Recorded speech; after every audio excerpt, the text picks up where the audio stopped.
स्वराज मराठीमध्ये आपलं स्वागत आहे. सर्वसामान्यांचा आवाज, निर्भीड, बेधडक, स्वराज मराठी.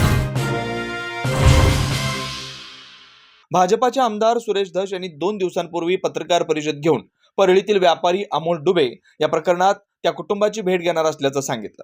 मात्र या प्रकरणात आम्हाला मुंडे कुटुंबियांनी मदत करून पोलिसांनी सहकार्य केलं, याचे आमदार सुरेश धस यांनी राजकारण करू नये असं डुबे यांनी म्हटलंय. सुरेश धस चुकीची माहिती माध्यमांना देऊन आपले राजकीय पोळी भाजण्याचा प्रकार करत असल्याचं देखील अमोल डुबे यांनी म्हटलंय.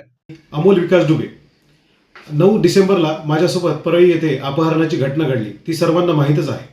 या घटनेच्या संदर्भात माननीय धनंजय मुंडे साहेब, पंकजाताई साहेब व सुधीरभाऊ मुनगंटीवार यांनी पोलीस प्रशासनाला सूचना दिली व त्यांनी जलद गतीने कारवाई करत सर्व आरोपी मुद्देमालासहित पकडलेले आहेत.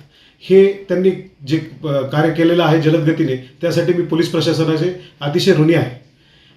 काल माननीय आमदार सुरेश धस यांनी माझे नाव घेऊन पीडित मला भेटायला येणार आहेत, कितीमध्ये सेटलमेंट झाली मला माहीत आहे, असे चुकीचे आरोप त्यांनी केले आहेत. तरी मी त्यांना सांगू इच्छितो की आमचे मुंडे कुटुंबासोबत माननीय गोपीनाथराव मुंडे साहेबांपासूनचे जिव्हाळ्याचे संबंध आहेत. तरीही आमचे नाव घेऊन आपली राजकीय पोळी भाजण्याचा कोणीही प्रयत्न करू नये व आमच्या परळीच्या सलोख्यामध्ये वितुष्ट आणण्याचा प्रयत्न करू नये. धन्यवाद.